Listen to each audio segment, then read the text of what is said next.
ሃይ ቤተሰብ እንዴት ናችሁ? ዛሬ ደግሞ ለሆስትም ለኤጀንትም የሚጠቅም ቪዲዮ ነው ይዤላችሁ የመጣሁት።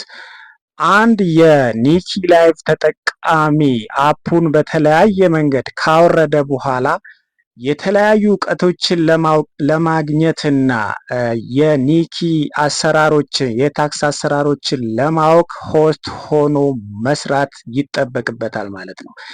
ይሄ ሆስት የት ነው የሚሆነው ካላችሁኝ፣ በኤጀንት ስር ነው።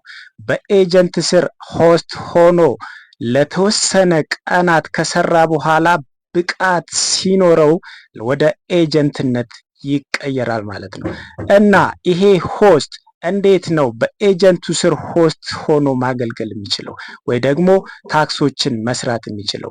በመጀመሪያ ደረጃ አፑን ካወረደ በኋላ ፕሮፋይሉን ሞልቶ አካውንት ይከፍታል። የዚህን አካውንት አይዲውን ኤጀንት ሊሆን ወደ ፈለገበት ኤጀንት ቴክስት ይልካል ማለት ነው። ይሄንን አይዲ ቴክስት ከላከ በኋላ ኤጀንቱ ቴክስቱን ያይና አይዲውን ኮፒ አድርጎ በመያዝ ወደ ማይ ኤጀንሲ ውስጥ ይገባል። ኤጀንሲ ውስጥ ይገባና አድ ሆስት የሚለውን በመንካት ኢንተር ዩዘር አይዲ በሚለው ቦታ ይሄንን አይዲ ወስዶ ፔስት ያደርገዋል። አድ በሚለው ጊዜ የሆስቱን ፕሮፋይል በእንደዚህ መልክ ያመጣለታል። ከዚህ በኋላ ሴንድ ይለዋል ማለት ነው። ኮንፊርም ሲለው ቀጥታ ቴክስት ወደ ሆስቱ ይሄዳል።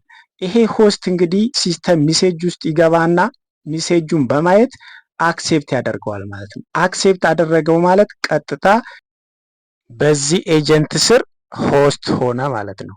እንግዲህ ይሄ ሆስት ለጥቂት ደቂቃ ሌክቸር ከተደረገና ሙያ ካገኘ በኋላ ኤጀንት መሆን ይጠበቅበታል።